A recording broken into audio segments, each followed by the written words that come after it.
For my Course 5 COETAIL project, I wanted a project where students worked collaboratively with others around the world but didn't require intensive internet or computer lab time. The World Moon Project was the answer. This project is a science inquiry into how the moon changes from night to night, where students collaborate both with each other and with students around the world to see how the moon is the same around the world and how it is different.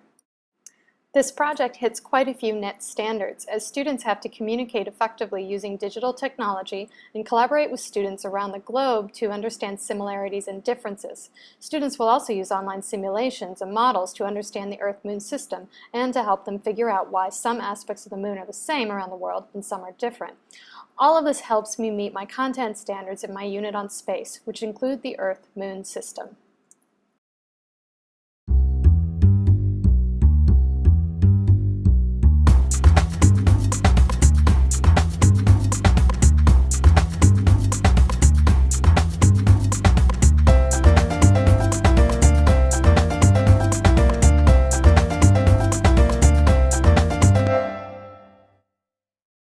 I started the unit by posing the challenge, how can we answer the question, does the moon look the same around the world?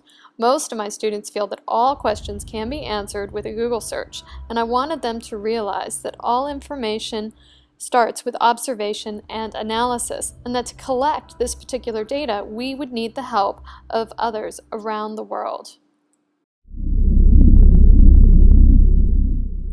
The World Moon Project starts with a pre-test to help me see what students know and don't know. Students then start making their big 5 observations of the moon: shape and orientation, time of observation, direction, and angle in the sky. And they make these each night for 1 month.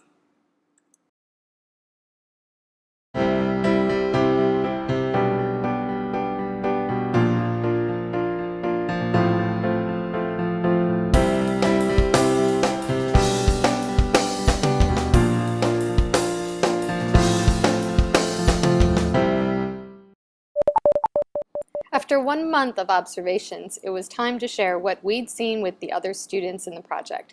Before we did this, I asked them how they felt about communicating with other students around the world. Their response: nervous, excited, fear of being wrong, a whole run of different emotions. Of course, I also wanted to see what they wrote, and so all had to also turn in the essay on Edmodo for my viewing pleasure. So after this first essay, the World Moon Project then took the essays from all students and put them together for students to use with their collecting data. This was a key part of the project, as students had the chance to see real data from others around the world. They recorded the data, looked for patterns, discussed the patterns in class and online, and then wrote an essay about what they had learned, which was then shared with all the other students.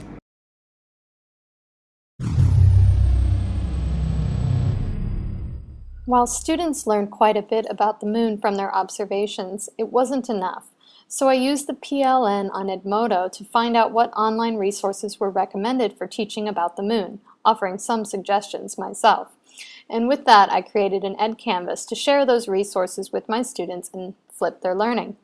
EdCanvas allows me to collect the resources in one place, give specific instructions for each resource, and allows students to comment and ask for help regarding the resources.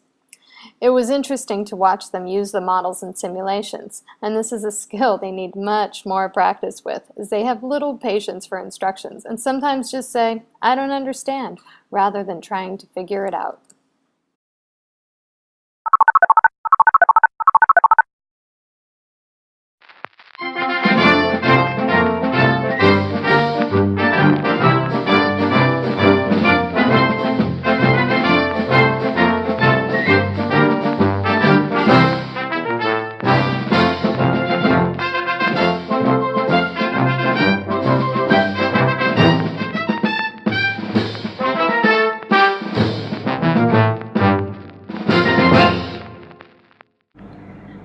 Since I couldn't always be sure they were understanding the material, it was good that EdCanvas allowed me to track how long people spent on a resource and also which resources they needed more help understanding.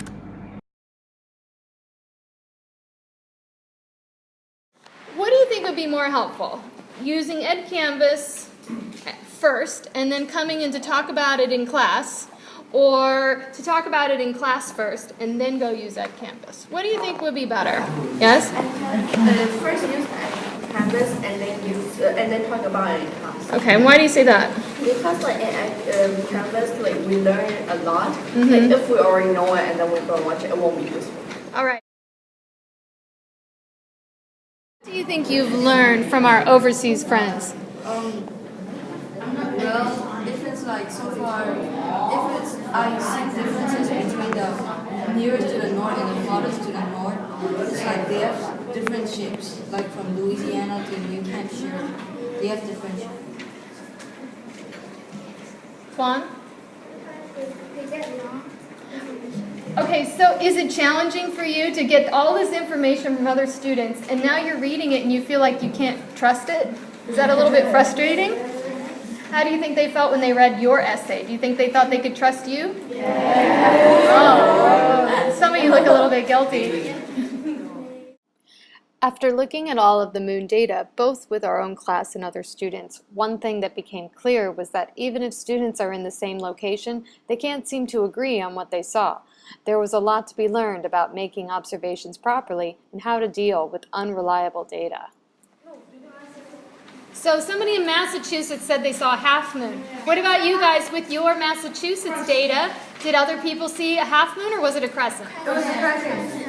So what does that tell you if most people saw a crescent, but then Yekon's got this one kid that says it was a half moon? Wrong. Do you think they're wrong?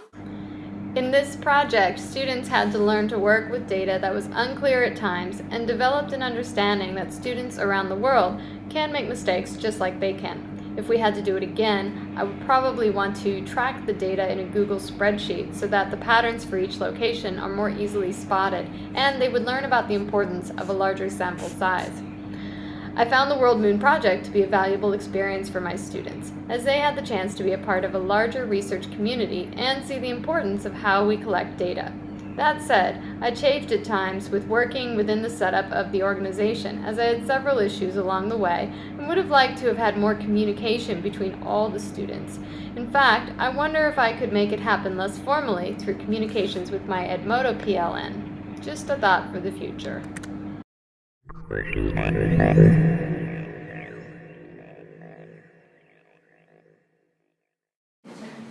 Do you think we could have done the World Moon Project without the internet? No. Would it have been possible to do it even without computers? Yes. How could we have done it without the internet? Write letters. We could have written letters to each other. Yeah, but how would you mail it? Yeah, that's true. From Myanmar, letters, that would be tricky. How long would it have taken us to try and do the World Moon Project? 2 years. 2 years.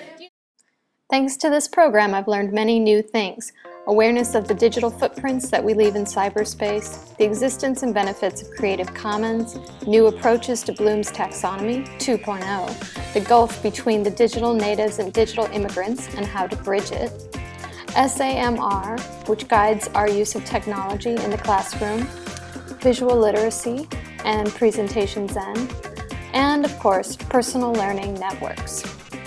The course gave me the inspiration to make technology happen more in the classroom, and the greatest learning was simply to let me know that it's worth it and that I can do it.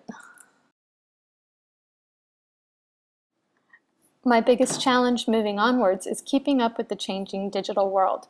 Obviously, the key to this is the PLN. So far, I relied mostly on the community of teachers on Edmodo and the COETAIL blogs, and I've gained a huge amount of ideas and resources from them. Yet, I can see that I'm still limited by those communities, and I think it may be time for me to expand even further, because you never know when the next brilliant idea will come from, and so by all means, I don't want to miss it.